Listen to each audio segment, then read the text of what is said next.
Ethan had always believed that abandoned temples on distant moons were supposed to be quiet. Mysterious? Yes. Echoing with the ghosts of civilizations long gone? Sure. But quiet. What he did not expect was for one of the carved obsidian doors to explode outward and eject a purple-skinned woman straight into his chest like a beautifully colored, very determined projectile. He staggered backward, arms flailing, while she landed on him with all the grace of someone who had absolutely planned for none of this. They lay on the cracked stone floor for a breathless moment, staring at each other. Her long, elven-shaped ears twitched in irritation, and Ethan had the fleeting, inappropriate thought that this wasn't a bad way to go if the temple decided to collapse right then. She scrambled upright with royal indignation, brushing dust from her clothes with one hand and gripping a glowing spear with the other. "If you value your life, follow me," she said, her voice sharp and melodic. Ethan blinked. You know, usually people introduce themselves before offering life-saving advice. A plasma bolt sizzled over his head and scorched the wall behind him. Right. Following. Great idea. He bolted after her, stumbling through a corridor lit by trembling runes. They flickered uncertainly, as if trying to remember how to glow with menace after centuries of retirement. The air tasted of metal and ancient storms, and the floor panels pulsed in steady rhythm beneath his boots, reacting to the movement of two frantic life forms with all the enthusiasm of a machine waking from a really long nap. "Who exactly is shooting at us?" Ethan shouted as they ran. "Assassins," Lyria answered. "Oh, casual. I thought maybe angry archaeologists. You know, professional rivalry." She cast him a baffled look, either confused or mildly impressed by his ability to joke while fleeing death. Before she could reply, another bolt shrieked past them and vaporized part of a floating pillar, which groaned like it was personally offended by the inconvenience. Ethan spotted a side chamber and tugged Lyria toward it. They dove behind a crystalline obelisk that hummed with a soft high note, the kind that makes you question whether your ears are real or if you've suddenly developed telepathic tinnitus. Lyria pressed a hand to its surface, and the obelisk shimmered, expanding its shielding field with a lazy ripple. "That should buy us a minute," she murmured. Ethan nodded, grateful for anything that did not immediately want to murder him. "So, full disclosure, I'm not actually trained for alien princess rescue operations. My job is surveying mineral deposits. Rocks. I save rocks. Sometimes I save them from other rocks." Lyria's expression softened, a small curl of amusement touching her lips. "Your timing was fortunate, or unfortunate, depending on your view." He tried not to stare too long at her eyes, which shimmered like galaxies had decided to form constellations, just for the fun of it. "Focus," he reminded himself. "Focus on the not dying part." Footsteps echoed from outside the chamber, heavy and calculated. Lyria shifted closer, her shoulder brushing his. For a moment, the temple's hum seemed to deepen, as if recognizing something in the contact between them. Ethan felt a faint vibration run through the floor and up his spine, like the ruins were sensing the beginning of a story and leaning in for the opening line. Lyria whispered, "I owe you a debt." "You don't owe me anything. I've always wanted to be chased through an ancient war temple by armed strangers. Really spices up a Tuesday." She actually laughed, though she tried immediately to smother it. The sound was warm, unguarded, and it unnerved him more than the plasma fire. It hinted at the side of her she hadn't had time to show, the part that peeked out between the commands and the urgency. The footsteps moved on. Lyria touched the obelisk again, and the humming shield faded. "We should move before they circle back." "Lead the way," Ethan said. "You seem more familiar with the death traps." They continued deeper into the temple, stepping through chambers filled with floating debris, frozen in stasis fields and murals depicting starships shaped like serpents twisting through cosmic storms. The air buzzed with dormant power, and sometimes the runes on the walls glowed brighter when Lyria passed, as if reacting to her presence. Ethan noticed it, but before he could ask, she spoke first. "I am Lyria, daughter of the Queen of the Archelium Dominion." "Well, that explains the assassins. Royalty attracts dramatic problems. I once met a mining baron who insisted everyone call him Lord of the Shiny Veins. He had an ego so big it needed its own parking permit." Lyria blinked, the reference clearly sailing past her, but she allowed herself a faint smile. They reached a balcony overlooking the central chamber of the temple. Below, ancient machinery churned weakly, coughing out light like it had forgotten how to function, but was trying its best anyway. Paths branched everywhere, some intact, some broken open to reveal the void beyond. Ethan inhaled sharply, the sight both terrifying and strangely beautiful. "We can exit through that lower corridor," Lyria said, pointing, "but we must descend quietly." "No problem. Quiet is my middle name." "Well, technically it's Daniel, but quiet sounds cooler." He started down the spiral ramp, doing his best impression of a stealthy professional. Unfortunately, one of the ancient tiles had other plans. The moment he stepped on it, the tile emitted a cheerful chime that echoed through the chamber. Ethan froze. So did Lyria. Then she whispered with impressive composure. That was a greeting tone. "You triggered an activation panel. A harmless one? We will soon find out." The sound of awakening machinery rumbled beneath them. Panels slid aside, mirrors rotated. Somewhere, something enormous coughed like a dragon clearing its throat. Ethan winced. "I'm going to assume this is not the harmless kind." Lyria grabbed his hand. "Run!" They sprinted again, dodging collapsing platforms and beams of light that sliced the air with surgical precision. Ethan swore the temple was trying to either help or kill them, and even it wasn't sure which. At last, they burst through a half-open exit hatch and tumbled onto the sandy ledge outside. The sky above them boiled with swirling colors of the nebula, and a familiar shadow loomed overhead. A star-galleon, massive and ornate, drifted into view like a palace gliding through a dream. "Reinforcements," Lyria said with relief. "Good, because I'm retiring after this. No more temples, no more assassins, maybe no more Tuesdays." She laughed again, breathless but real, and Ethan felt something shift quietly between them, like two orbits slowly aligning without warning.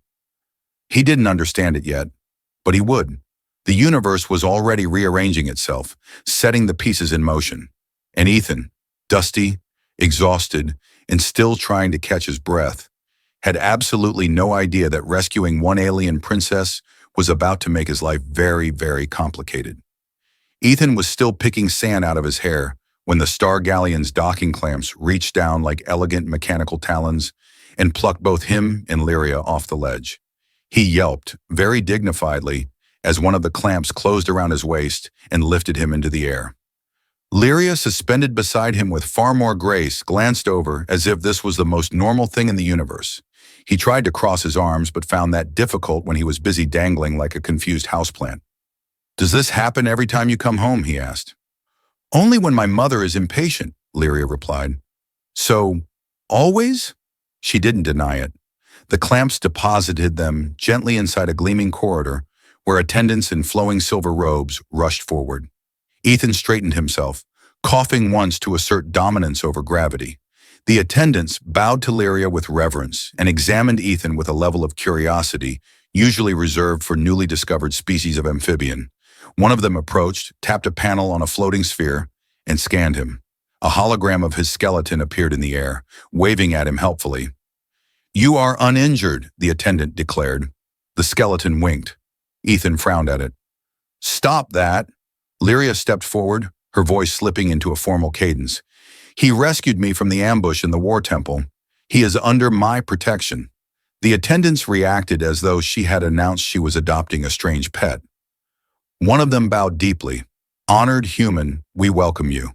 Please refrain from touching anything that glows, hums, vibrates, levitates, pulses, or sings."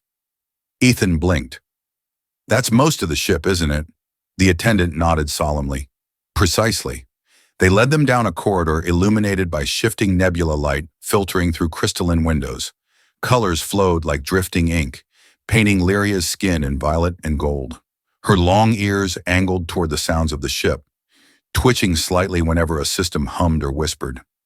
Ethan tried not to stare, which was difficult since her entire presence radiated the kind of polished elegance that made him feel like an unpolished pebble someone had accidentally brought to a royal dinner. As they walked, the ship's architecture shifted subtly. Panels retracted, others opened, creating a path as if the vessel recognized Lyria and adjusted to her steps. Ethan tried to keep up, even though he occasionally misjudged a moving floor segment and did a small, involuntary moonwalk. He pretended it was intentional. A grand chamber opened before them, its vaulted ceiling swirling with plasma banners that the Queen waited at its center. A tall, commanding figure with an aura so intense Ethan felt he should probably bow, even if he didn't know the protocol. He tried awkwardly, bending at an angle that suggested he had never bowed before and possibly never would again. "Your form is unique," the Queen observed. Ethan coughed. "Thank you. I practice very rarely." Lyria's expression flickered with restrained amusement. The Queen approached her daughter first, touching her forehead gently. "You survived. I am relieved." Then she turned to Ethan, her gaze penetrating enough that he felt she was reading his internet browsing history. "You saved my daughter. This grants you a place under royal protection until the matter of the attackers is resolved." "Ah, good," Ethan said. "I do enjoy not being murdered." The Queen did not blink, a reassuring sentiment. Lyria stepped between them slightly, as though positioning herself closer to Ethan was instinctive. The Queen noticed but said nothing, though one of her eyebrows arched with cosmic scrutiny. "You will be given quarters on the upper deck," the Queen said. "Lyria, accompany him. He should understand the expectations of the Dominion." "Expectations," Ethan echoed. "That sounds formal." Lyria smirked. "You'll be fine. I'll keep you from committing too many cultural crimes." As they left the chamber, Ethan exhaled. "I think your mother just scanned my soul." "She does that," Lyria said. "Sometimes literally." "Wonderful." Their path took them through a wing of the galleon Ethan hadn't seen before. Transparent floors revealed engine conduits below, glowing with energy like floating rivers of light. Strange flora in suspended glass orbs drifted along the walls, their luminescent petals opening and closing in time with the ship's heartbeat. A spherical drone floated beside Ethan, chirping as it recorded data about him. He waved it away like an annoying insect, but it persisted, orbiting his head with relentless curiosity. Lyria reached out and tapped its top. It blinked and drifted off mournfully. "Persistent thing," she said. "Is that a pet?" Ethan asked. "No, that one is a historian drone. It records anything unusual aboard the ship." "Unusual?" "Yes. Apparently that is you," he groaned. "Great. I'm going to end up in a museum exhibit, aren't I?" They reached a pair of sliding doors that opened into his assigned chamber. Ethan stepped inside and immediately froze. The room was enormous. Soft illumination glowed from floating lanterns. A cushioned platform large enough to host a family reunion sat in the center. Ethan stared. This bed could fit, like, 30 of me. Lyria tilted her head. "Do humans typically sleep in confined nests?" "They're called beds, not nests. And okay, maybe I prefer ones that don't require GPS coordinates to find the pillows." She approached the center of the room and touched a hovering console. A hologram appeared, displaying a map of the ship, including safe zones and restricted areas. "You must not enter these sectors," she said, pointing to red-marked regions, "especially the third one." "What's in the third one?" She hesitated. "My mother's meditation chamber." He squinted. "That sounds harmless." "It is not." "Fair enough." Ethan leaned against a railing. "So, now that I'm under royal protection, what happens next?" Lyria looked at him with a mixture of gratitude and something else he couldn't quite decipher. Something softer. Something that made the air feel charged. "First," she said, "you rest. Then you will learn the customs you must follow while staying aboard." He nodded. "And no glowing, humming, vibrating, levitating, pulsing, or singing objects." "Correct." "What about mildly humming? Do not push your luck." She stepped closer, close enough that he saw the faint shimmer of nebula light dancing across her skin. Her ears angled forward, focused entirely on him. "You handled yourself well in the temple, for someone who claims to be a mineral surveyor." He shrugged modestly. "I have many hidden talents, such as screaming creatively during danger." "Exactly." She laughed again. soft and genuine, and Ethan felt something ease inside him, the leftover tension from the temple fading. He didn't know what the coming days would bring, or why the queen seemed to study him like a puzzle piece she wasn't sure how to place. But as Lyria lingered a moment longer before stepping away, he suspected this strange, luminous ship was going to be far more complicated than any planet he had surveyed. And for the first time, he didn't mind.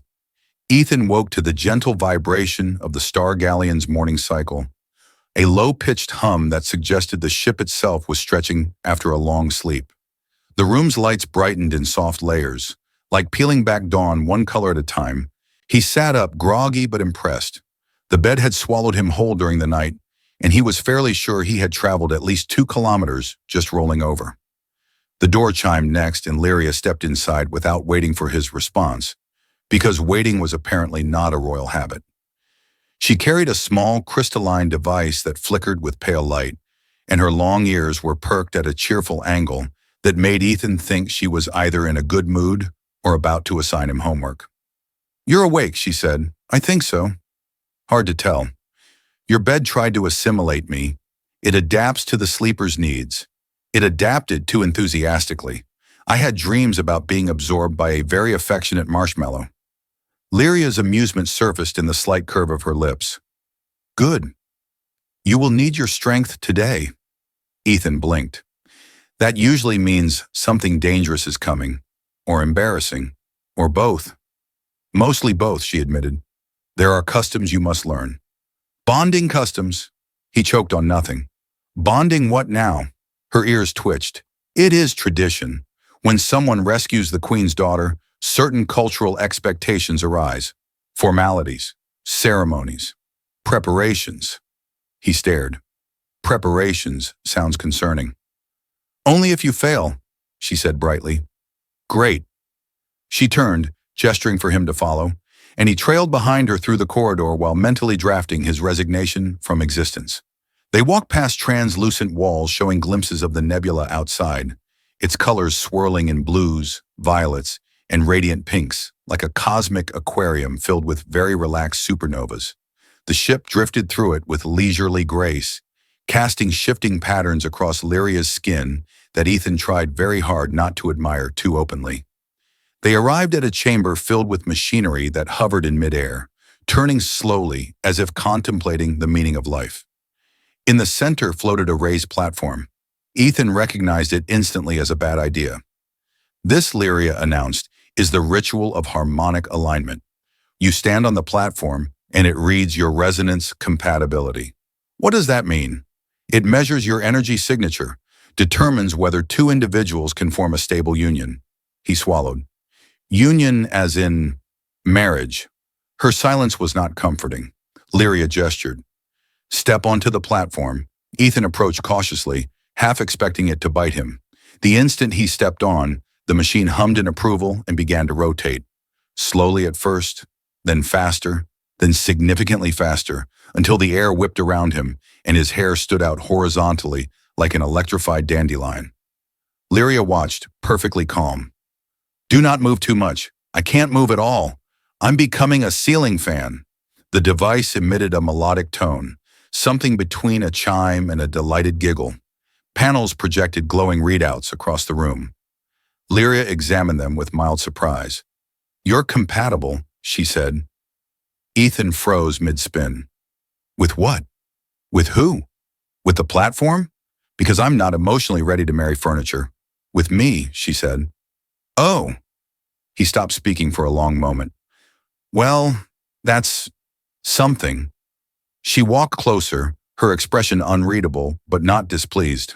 The platform slowed and deposited him back onto solid ground.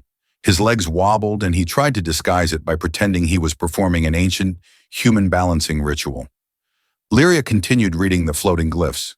"The results are unusually strong. The probability of successful bonding is impressive." "I'm flattered," he said. "I think." "Do not worry. Bonding rituals are mostly symbolic." "Mostly." He did not like the word mostly. Mostly implied the presence of a small percentage of cosmic doom.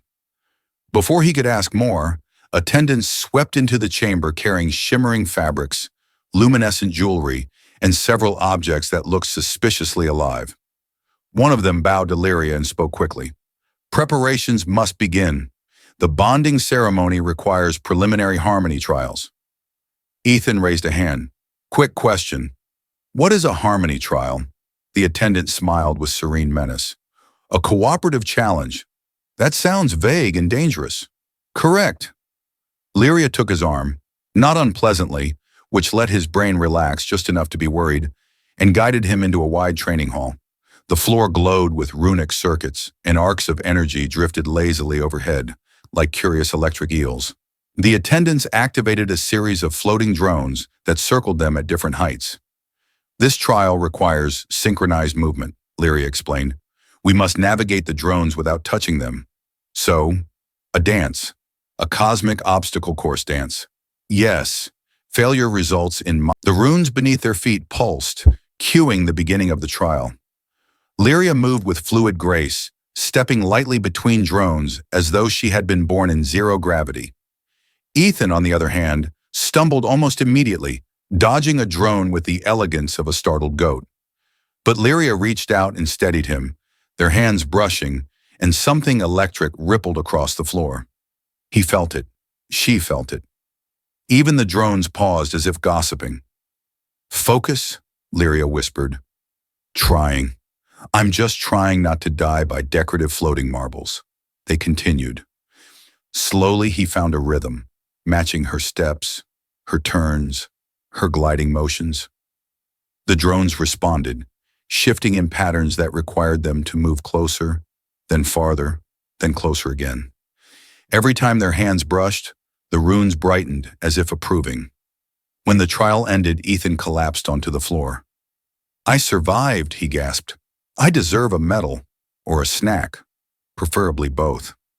Lyria knelt beside him, her eyes warm. You did well. He grinned weakly. And no stinging. I'd call that a win. She hesitated as if considering something. Then very softly, the bonding ceremony. You should know it also carries emotional significance. It is not merely tradition. He sat up. Are you telling me because you want me to run away or stay? She met his gaze. I am telling you so you understand the weight of what comes next. And the humor slipped from him for a moment, replaced by something steadier. I get it. Really. But I'm not going anywhere. Her ears angled forward, surprised but undeniably pleased. The attendants returned, announcing the next phase of preparations. But Lyria lingered by his side a moment longer, before rising to meet them. As the star-galleon drifted deeper into the nebula, Ethan realized he was no longer bracing himself for danger. He was bracing himself for whatever this was becoming, and strangely, he wasn't afraid at all. The star-galleon eased into a quiet drift, letting the nebula wrap around its hull like a shimmering cloak. Ethan followed Lyria through a corridor that curved in smooth arcs, glowing faintly with shifting lavender light. The air tasted faintly metallic, as if the ship exhaled particles from a distant star. He tried to appear calm, but his stomach was engaged in a spirited acrobatic routine. Lyria walked ahead with the serene composure of someone who had grown up between cosmic storms. Every step she took seemed measured, confident, as though the ship recognized her and adjusted itself to her presence. Ethan, by contrast, missed a moving walkway segment, stumbled, performed a spontaneous half pirouette, and pretended it was part of a human cultural performance called I Meant to Do That. Lyria slowed, looking at him with a politely puzzled expression. Are you sure you're ready for today's preparations? Ready is a strong word, Ethan said. Prepared is another strong word. But present? Absolutely. Good, she said. You will need presence. The Queen requires us to complete the celestial passage ritual. That sounds poetic. And concerning. Both are accurate. They stepped into a vast chamber where translucent platforms hovered at different heights. Energy currents flowed between them in graceful arcs, like rivers of living light. Ethan gaped. The last platform floated so high it nearly brushed a lattice of shimmering crystals. At the base of the chamber stood an attendant holding a control sphere and wearing the confident smile of someone who had never once fallen to their doom. The passage ritual measures how two individuals move together through shifting gravitational zones, the attendant explained, a symbolic journey representing shared fate. Ah, yes. Nothing says romance like defying physics while plummeting into potential disaster. Lyria elbowed him lightly. Do not worry, I will guide you. That's what terrifies me, he muttered, but followed her anyway. They stepped onto the first platform, which felt surprisingly solid under Ethan's feet. The attendant activated the sequence.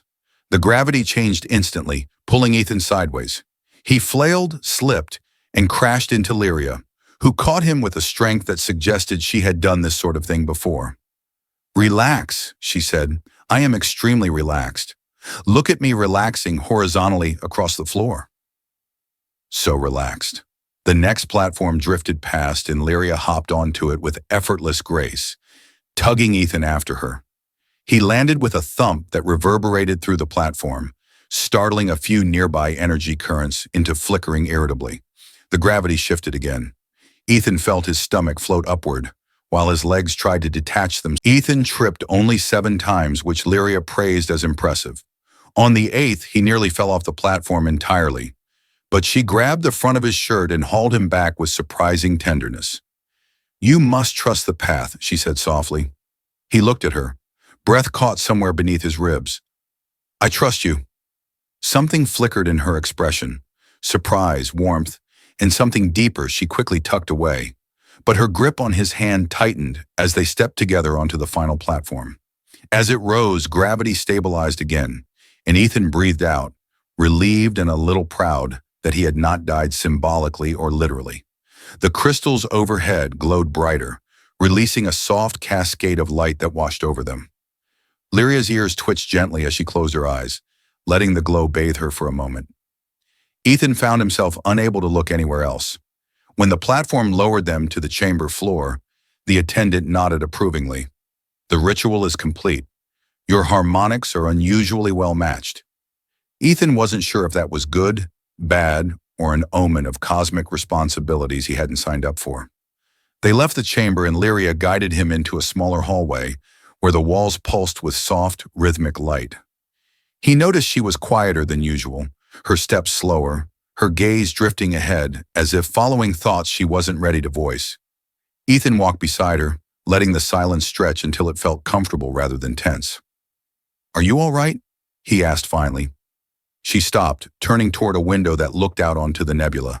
The swirling clouds reflected in her eyes, giving them a depth that made Ethan's breath hitch. I am thinking, she said, about tradition, duty, fate. All the light, cheerful topics. She shot him a look that was half annoyed, half amused. Ethan took that as a win.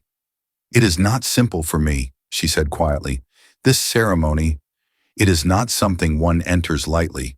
It carries history, obligation. It binds lives together in more than name. And yet, he waited, heart thumping.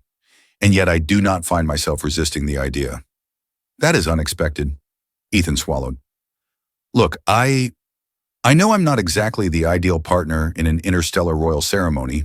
I'm clumsy, I talk too much, I keep getting attacked by architecture. But if you're worried I'm being forced into this, I'm not. I mean, I'm terrified but not unwilling. Does that make sense? Her ears angled toward him, a subtle gesture that felt intimate, almost instinctive. It does, she said softly, and it matters more than you know.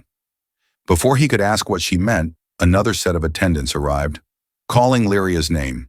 They bowed to Ethan, then informed them that the next preparation awaited, the luminous tethering, a ritual requiring them to navigate a hollow chamber filled with drifting strands of energy that responded to emotion.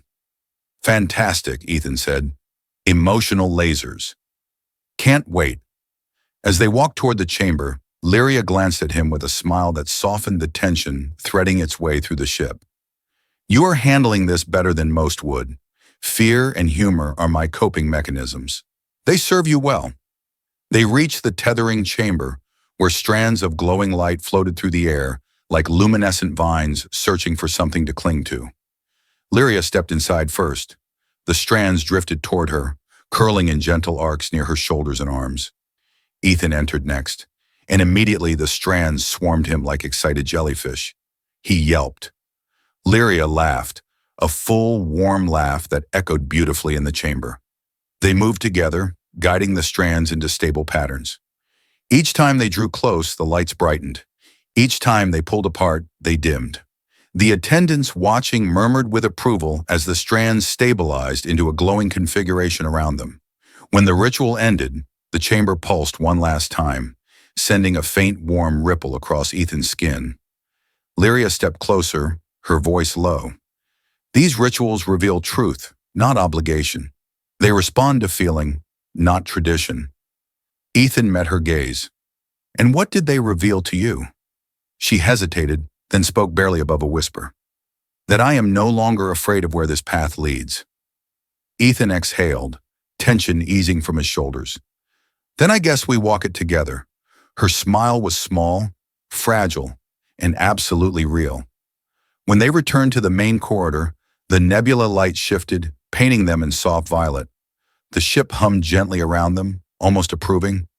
Something was changing, between them, around them, with the star-galleon drifted into the heart of the nebula, where clouds of cosmic dust swirled in mesmerizing spirals, as if the universe had paused to witness whatever was about to happen inside its shimmering glow. Ethan felt it in the air, something building, something inevitable. The ship hummed deeper than before, and Lyria walked beside him with an intensity that made him both nervous and calm at the same time. Her long ears twitched subtly, betraying emotions she was trying to hide. He wanted to reach for her hand, but the presence of a dozen attendants and several judgmental, floating drones made him reconsider. They approached the central sanctum, a circular chamber pulsing with ancient energy. Lyria's mother stood waiting, surrounded by runic columns that shifted like slow whirlpools of light. The queen regarded Ethan with the expression of someone evaluating a tool to see if it would explode when used. He tried to stand tall, failing only a little. You have completed the rituals, the queen said, and the nebula has responded in alignment.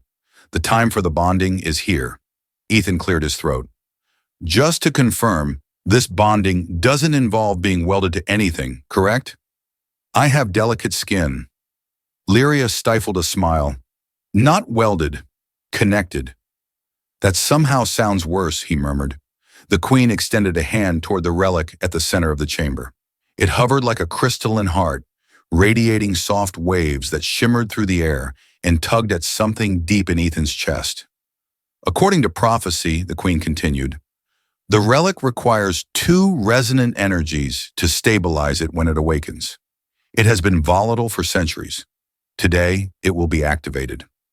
Lyria stepped forward. Her voice softened. It reacts to emotion, Ethan, not bloodlines, not rank. That is why everything that happened was not coincidence. Ethan felt a strange flutter in his chest. Wait, are you saying the reason it responded to us during the rituals was because we are aligned, she finished quietly. He blinked. Emotionally, spiritually, energetically, she listed. The relic responds to what is true, and it has chosen. Ethan stared at her luminous skin, her steady posture, the quiet intensity in her gaze. He was certain the relic had better taste than he did, but something warm settled through him, gentle yet firm, like recognition he had been trying not to acknowledge. The queen lifted her hand, and the runic pillars brightened. Step closer, she said. Ethan hesitated only briefly before moving to stand beside Lyria. The relic began to vibrate, sending small pulses through the air. The tendrils of energy reached out like curious fingers, brushing against Ethan first. His body tingled, not unpleasantly, just strangely aware. Of himself, of Lyria, of the moment holding them still. Lyria placed her hand on the relic. The energy wrapped around her fingers like living ribbons. She looked at Ethan. Touch it with me. That seemed like advice that could go very wrong, but he steeled himself and reached out. When his hand touched the relic, warmth surged through his arm, up his chest, and into his throat. He gasped, but Lyria's hand slid against his, steadying his grip. The relic flared with sudden light.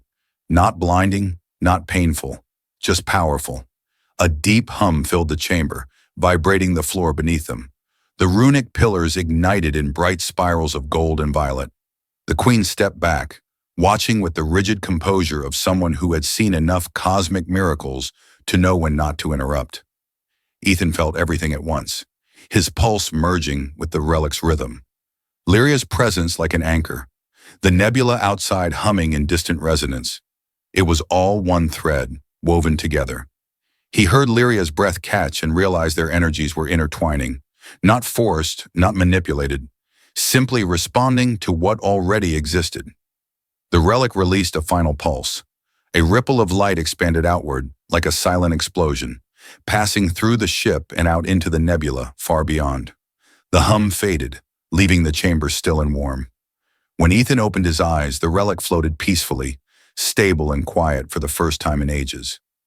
"You did it," Lyria whispered, relieved. "But somewhere along the way, I found something worth staying for. Maybe someone." Her ears tilted, and she smiled in a way that made his heart thump too loudly for propriety. "Then stay," she said. He managed a nod. "I think I'd like that." The queen cleared her throat. "Enough sentiment. There will be celebrations, preparations, speeches." Ethan groaned. "Speeches? Do they involve glowing, humming, vibrating, or singing objects?" "Several," the queen said. "Great. Fantastic. My favorite kind." Lyria laughed, threading her arm through his. "You will manage. You always do." As they walked out of the sanctum, attendants hurried to begin the royal festivities. Ethan felt the ship shift, calmer now, as if relieved. The nebula outside swirled with renewed luminescence, painting the corridors in cascading colors. Ethan looked at Lyria, noticing how her steps were lighter now, how the tension she had carried since the temple had eased.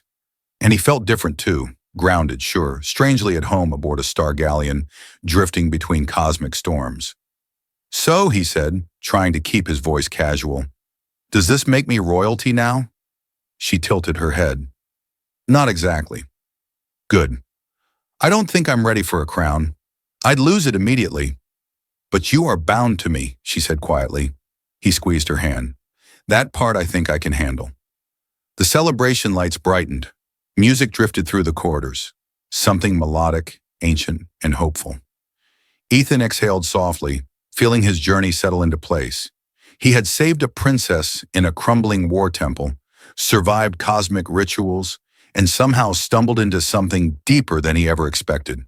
And as Lyria leaned closer, her voice warm in his ear, he realized the truth.